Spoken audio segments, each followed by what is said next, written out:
പച്ചരി കൊണ്ടുള്ള വെറൈറ്റി ആയിട്ടുള്ള ഒരു ബ്രേക്ക്ഫാസ്റ്റ് ആണ് ഇന്ന് കാണിക്കുന്നത്. നമുക്ക് സ്കൂളിലേക്കെല്ലാം കൊടുത്തുവിടാൻ പറ്റുന്ന അടിപൊളിയായിട്ടുള്ള ബ്രേക്ക്ഫാസ്റ്റിന്റെ റെസിപ്പിയാണിത്. അപ്പൊ നമുക്കിത് എങ്ങനെ ഉണ്ടാക്കുന്നതെന്ന് നോക്കാം. ആദ്യം നമ്മൾ പച്ചരി ഒന്ന് സോക്ക് ചെയ്ത് വെക്കണം.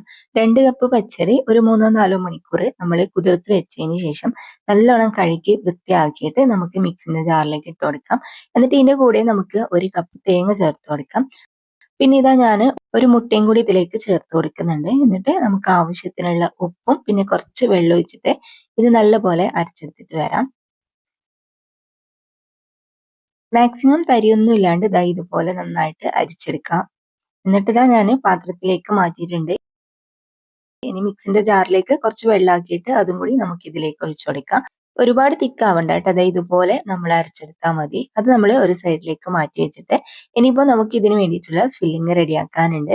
ആദ്യം തന്നെ നമ്മൾ പാനിലേക്ക് കുറച്ച് ഓയിലോ വെളിച്ചെണ്ണയോ ചൂടാക്കിയിട്ട് ഒരു ഉള്ളി ചെറുതായിട്ട് ചോപ്പ് ചെയ്തിട്ട് ഇട്ട് കൊടുക്കാം. പിന്നെ ഇതിന്റെ കൂടെ നമുക്ക് ഒരു തക്കാളി ഇട്ട് കൊടുക്കാം. തക്കാളി ചെറുതെടുത്താൽ മതി.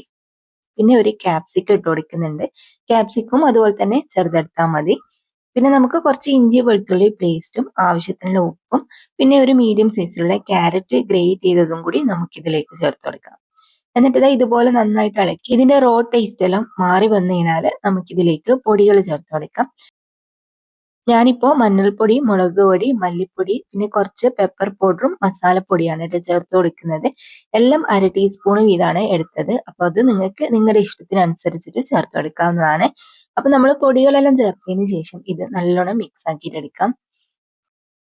പിന്നെ നമുക്ക് വേണ്ടത് മുട്ടയാണ്. 2 മുട്ട പുഴുങ്ങിയതിന് ശേഷം ഇതുപോലെ ചെറിയ ചെറിയ കഷ്ണാക്കിയിട്ട് നമുക്ക് അതും കൂടി ഇതിന്റെ കൂടെ തന്നെ ചേർത്ത് കൊടുക്കാം. ഇതെല്ലാം കൂടി നമ്മൾ നന്നായിട്ടൊന്ന് മിക്സ് ആക്കിയിട്ട് വെക്കാം. ഇനിയിപ്പോ ഇതുപോലെ നമ്മളൊരു ഇഡ്ഡലി പാത്രം എടുത്തിട്ട് അതിൽ കുറച്ച് വെള്ളം ഒഴിച്ച് ചൂടാക്കിയിട്ട് ഇതിന്റെ മുകളിൽ തട്ട് വെച്ച് കൊടുക്കാം. തട്ടിലേക്ക് കുറച്ച് ബട്ടർ ഓയിലോ മറ്റൊന്ന് സ്പ്രെഡ് ചെയ്ത് കൊടുത്തതിന് ശേഷം നമുക്ക് ഇതിലേക്ക് മാവ് ഒഴിച്ചു കൊടുക്കാം. പിന്നെ മാവ് ഒഴിക്കുന്ന സമയത്ത് കുഴി നിറയെ ഒഴിക്കരുത്. ഒരു 1/4 ഭാഗം മാത്രം ഫസ്റ്റ് ഒഴിച്ചാൽ മതി. എല്ലാ കുഴിയിലും നമ്മൾ ഒരു 1/4 ഭാഗത്തോളം മാവ് ഒഴിച്ചതിന് ശേഷം നമുക്ക് ഇതിനകത്തേക്ക് ഫില്ലിങ് വെച്ച് കൊടുക്കാം. ഫില്ലിങ് നിങ്ങളുടെ ഇഷ്ടത്തിനനുസരിച്ച് ഇട്ട് കൊടുക്കാം കേട്ടോ. അപ്പൊ ഇതിലിതാ ഞാൻ ഫുള്ളായിട്ടും മസാല ഇട്ട് കൊടുത്തിട്ടുണ്ട്.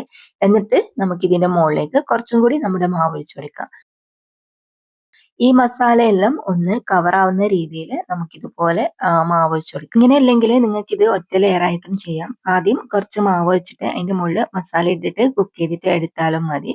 അപ്പൊ ഞാനിതാ ഈ ഒരു രീതിയിലാണ് ഉണ്ടാക്കുന്നത്. അപ്പൊ ഇത് ഫുള്ളായിട്ടും ഞാൻ കവർ ചെയ്യുന്ന രീതിയിൽ ഒഴിച്ചു കൊടുത്തിട്ടുണ്ട്. ഇനിയിപ്പോ നമുക്കിത് കുക്ക് ചെയ്യാൻ വേണ്ടിയിട്ട് വെക്കാം. ഒരു 10 മിനിറ്റ് മാത്രം നമ്മൾ കുക്ക് ചെയ്തെടുത്താൽ മതിയാവും. അപ്പൊ ഇതാ നമ്മുടെ അടിപൊളിയായിട്ടുള്ള ബ്രേക്ക്ഫാസ്റ്റ് റെഡി ആയിട്ടുണ്ട്. ഇനി ഇതിപ്പോ ചൂടെല്ലാം മാറിയതിന് ശേഷം നമുക്കിത് വേറൊരു പാത്രത്തിലേക്ക് മാറ്റി കൊടുക്കാം. നല്ല സിമ്പിൾ റെസിപ്പിയാണ്, അതുപോലെ തന്നെ നല്ല ടേസ്റ്റുമാണ്. ഈ ഒരു ബ്രേക്ക്ഫാസ്റ്റില് സ്കൂളിലേക്കെല്ലാം കൊടുത്തു വിടാൻ അടിപൊളിയാണ് കേട്ടോ. കറി സെപ്പറേറ്റ് ആയിട്ടൊന്നും കൊടുക്കേണ്ട ആവശ്യമില്ല. ഇതാകുമ്പോൾ കുട്ടികൾ ഇഷ്ടത്തോടെ കഴിക്കുകയും ചെയ്യും. അപ്പൊ ഇന്നത്തെ റെസിപ്പി നിങ്ങൾക്ക് എല്ലാവർക്കും ഇഷ്ടമായിട്ടുണ്ടാവും എന്ന് വിചാരിക്കുന്നു. അടുത്ത നല്ലൊരു വീഡിയോ ആയിട്ട് നമുക്ക് വീണ്ടും കാണാം.